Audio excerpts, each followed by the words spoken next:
If you are a leader who desperately needs to be liked and is afraid of having maybe confrontational or strong conversations with team members, then this little mini episode by just me today is for you. Today's episode is sponsored by VBS Medical Limited. It's the exclusive distributor of K-laser therapy and Indiba radiofrequency therapy in the UK and Ireland. K-laser and Indiba are non-invasive therapies that enhance and accelerate the healing process, complementing standard of care, broadening therapeutic opportunities, improving clinical outcomes, generating new profit and distinguishing your clinic from the competition. K-laser and Indiba have a medical device regulation approval, meaning they have scientific publications to validate their clinical applications in practice.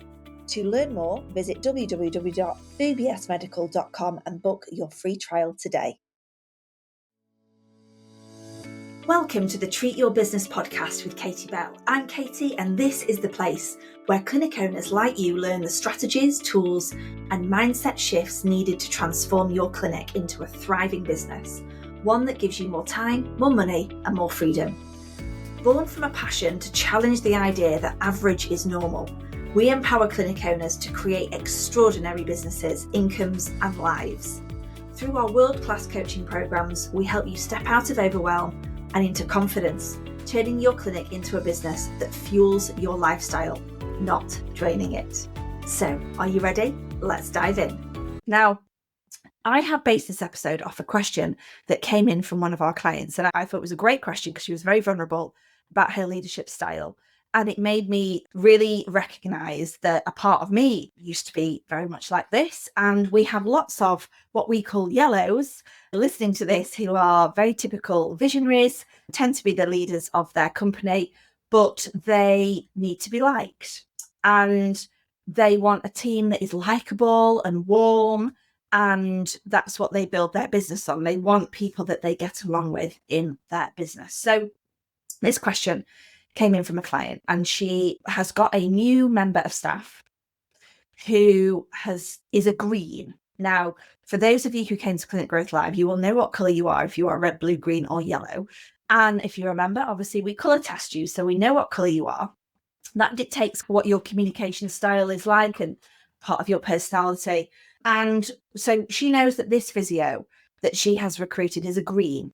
And he has a wide spread of strengths, which we do a strengths test on all of our team members and all of our members as well, so we can lead and guide them in the right way. But she is a yellow, desperately needing to be liked. And during his induction, she went through the values in the clinic and how they're expected to behave and what the clinic's reputation is built upon. And she made it really clear that warmth, connection, and personality is key to the reputation and the success of this business, and exceptional service to their patients.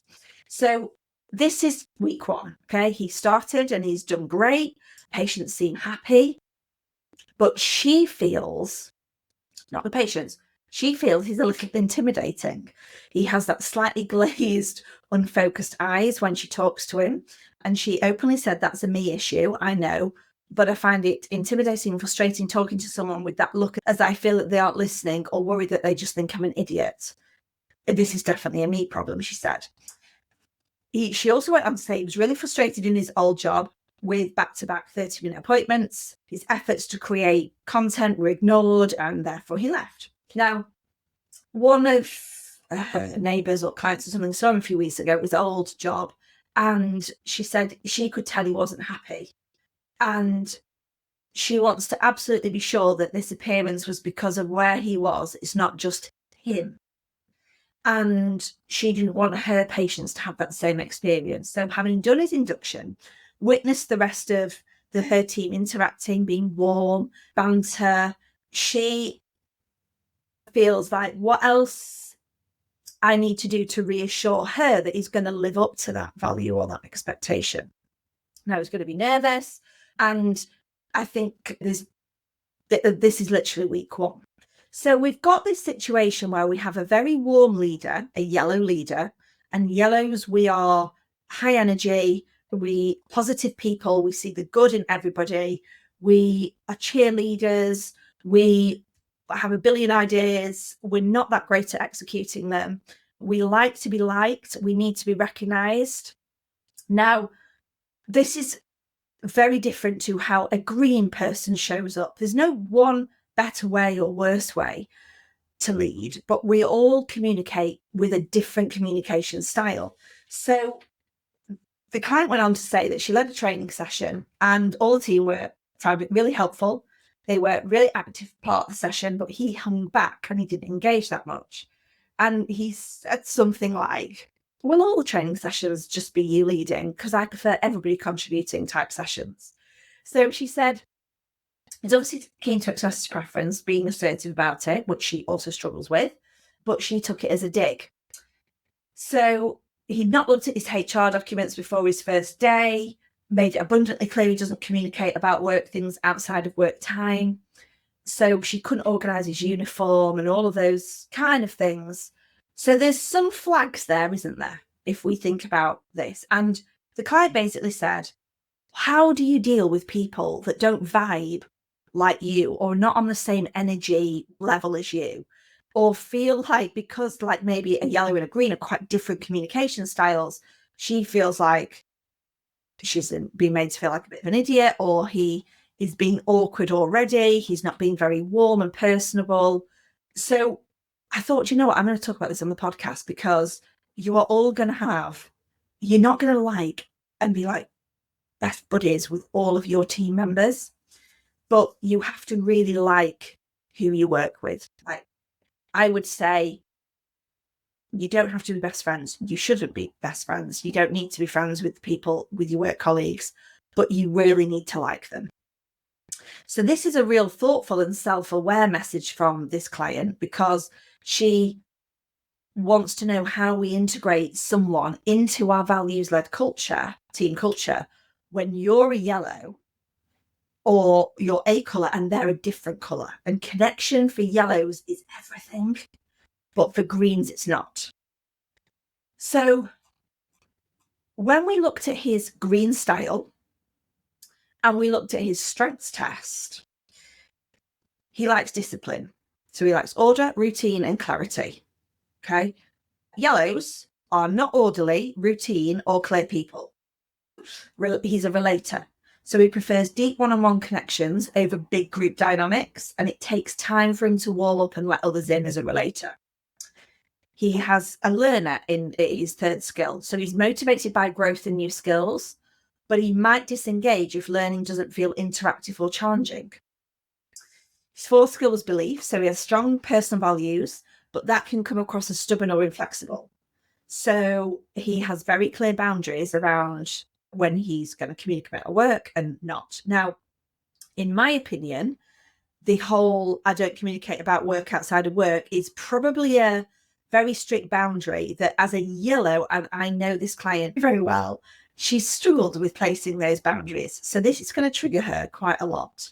And we want to ensure that we can navigate this, and we set up structure for his onboarding that is very clear expectation of what is needed and why we need him in before work starts. At this time, it might be it's paid, but it's part of your onboarding, so we can get things in place for your start of work. Now, his fifth skill is achiever. So he wants to get stuff done. He can feel frustrated when pace or quality is lacking. He might appear blunt or overly direct. What this is telling us, when we really get to know this person, green and these are his strengths, he's not rude, he's not lazy, or he's not disconnected on purpose. Now, okay, we don't know him that well yet, but he's probably hyper-focused on delivering high quality work. He's going to be finding his feet. He doesn't yet trust the culture enough to fully soften and show his warmer side.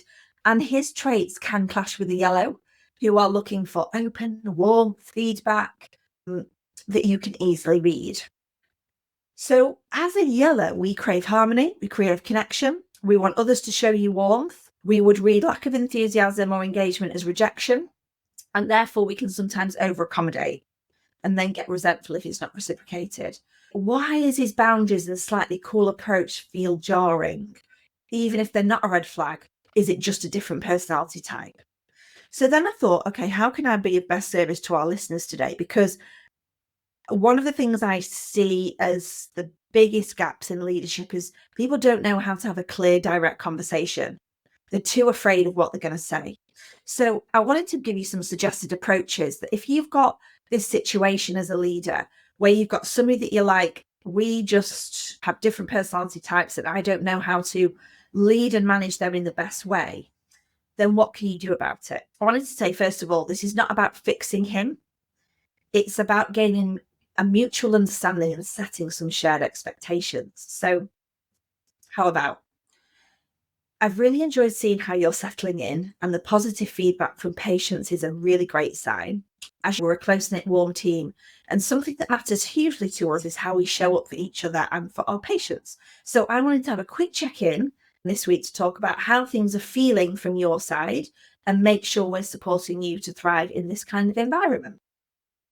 So we're framing it as integration, not trying to correct him. Then we want to reaffirm your culture always, but without making it personal. So let's go. Our patients come back time and time again here at this clinic, not just because of what we do, but how we make them feel. And that often for us looks like warmth, openness, humour, creating a space that doesn't feel overly clinical. It's been at the heart of our success for many years. So we're always observing how that shows up in each team member's style and in a way that feels authentic to them. So what would help you feel more at ease in a team like ours? What's helped you feel settled so far? And is there anything that's made you feel unsure? How do you normally build rapport with clients over time? And what kind of learning or feedback style works best for you? And then exploring the training comments. So you could say, you mentioned preferring more interactive training sessions, and thank you for being honest. I'd love to explore how we can blend different styles in the future, but I just wanted to check in how that first session landed for you overall. Now, this is giving you intel without defensiveness, without thinking, you really pissed me off and you said something that's triggered me. Most people who say things like that aren't trying to offend, they're just trying to feel heard. So he might be thawing out. He's a week in. Observing, learning, and working out how much of himself he can bring in. Yellows, we're like, hi, I'm here, wearing my heart on my sleeve, all things laid out. Nobody needs to guess how I'm feeling because I'm showing it all the time. Greens are not like that. They're much more reserved characters. They can typically be more introverted than a yellow. So we've got to keep our eyes open. We've got to make sure, unless we see real patient care red flags or team friction, we've got to give him time to grow into this role. But here's what I'd like to say for all of you, is that you've got to hold your boundaries too. You're not wrong to want warmth if that is one of your key values and key behavioural expectations within the clinic. But just be clear that it's part of the job here, and he's capable of that, but not in your style. He needs to find his own way forwards. And this can be the reason why it is so important for all of you to not just you need to be recruiting, onboarding, training, and firing based on your company values and expectations of the role. If you are not getting clear on those, then hires are not going to last. And when you bring somebody in, if you don't colour test them, you can use whatever personality test you love to do. Colby, Clifton Strength Finder, I'm a High, 6 Working Geniuses. There's billions out there. Do whatever works for you. We use 2 very specifically because we have a lot of knowledge around them and we know how people show up with those certain strengths and communication styles. But that's the depth that I go into before I even hire them. I know what their top 5 skills are, strengths are. I know what colour they are. And I know, therefore, what likely communication style they're going to have, where they're going to best fit within the team, and how I need to lead, manage, and hold them accountable. Because as a leader, you are a little bit like a chameleon in that you have to change your communication style to who is in front of you. So you can't just be a really bold, direct red to somebody who is a blue. because they will just want to leave the company. You can't be your outgoing, fluffy yellowness with a green who want order, routine, clarity, logic, process. Now, it's about recognizing who we all are within the team. And actually, we have a lot of humor around what colors we are. But having that level of self-awareness is what makes you a great leader. Leaning into what makes you great, but also understanding everybody else's personality traits, communication styles will help you lead, manage, and hold people accountable. That means you're going to get the best from them. It means that you then don't have to avoid awkward conversations and not really say what you're thinking because you're afraid of upsetting somebody. The most important concept that makes a team really strong is the ability to be open, honest, and transparent and not avoid conflict.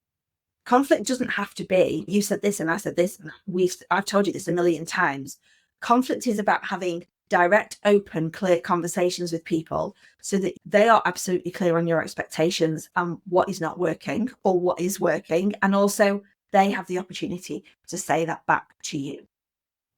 So that very specific example was about a leader who's a yellow recruiting somebody who's a green, having very different personality types. But after week one, feeling like there was some red flags there and didn't know really how to move forwards. And this is why our onboarding process is so important and why we would encourage a weekly check-in and then a bi-weekly month 2 and then a monthly check-in in month 3 and then move to what we call quarterly conversations and then yearly reviews so that there is a consistent structure, there is a consistent feedback loop. And using those weekly check-ins in the first month to think about their colours, their strengths, and really lean into values-led training so that they've got the opportunity to understand how this business runs, to showcase those values, to be more vulnerable and open and honest and warm up to your culture, because culture is everything. And as you get more clear about your culture and your values and who you are as a leader and what makes you great, you will naturally have people that stand out in your organization that are just the wrong people. They might be in the right seat. Your organization might need that role, but you have recruited too quickly. You haven't been clear on what your values are. You haven't onboarded them in a way that reflects those values because you've had no clarity on your values and what your business stands for. And these people are going to stick out like a sore thumb. Our values are everywhere in our clinic. They are on the wall as you walk into reception. Our reception teams sit in front of this bespoke wallpaper that has our values on there. Our staff bulletins are values led. Our hiring process is values led. Our job advert is values led. Our performance reviews are values led. Everything is about the culture. So as you lean into this more, don't be afraid of people leaving your organization or removing people from your organization because they are not a cultural fit. Don't change your energy. As you get more clarity on this, you are going to go through a period of change that can feel scary, that can feel uncomfortable because everybody is telling me that recruitment is really hard right now. We have never been in a position where we've had more people wanting to work with us. So I'm not sure I believe that. But the people that want to come and work for us have specifically said, I wanted to have a chat with you because your job advert was all about values, all about how your business does business. It wasn't really all about the role. And so we have set off on a path, and on our trajectory is that's the expectation. So it becomes really easy, or easier, much easier to manage people, to lead people, to hold people accountable, because you can reflect back always as to how does that showcase our value of exceptional or our value of warmth, whatever it is that this client said that those were the key connectedness, key things that were important in how her therapies show up in her business. So who have you got in your business? They're the wrong people. They might be in the right seat or they might be in the wrong seat. Who are you as a leader? What color are you? What are your top 5 strengths?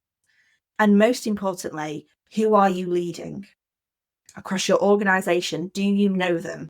Do you really know them? And if you don't, you need to. I hope you've enjoyed this little short, bite-sized episode. I will see you back next week for more of the Treat Your Business podcast.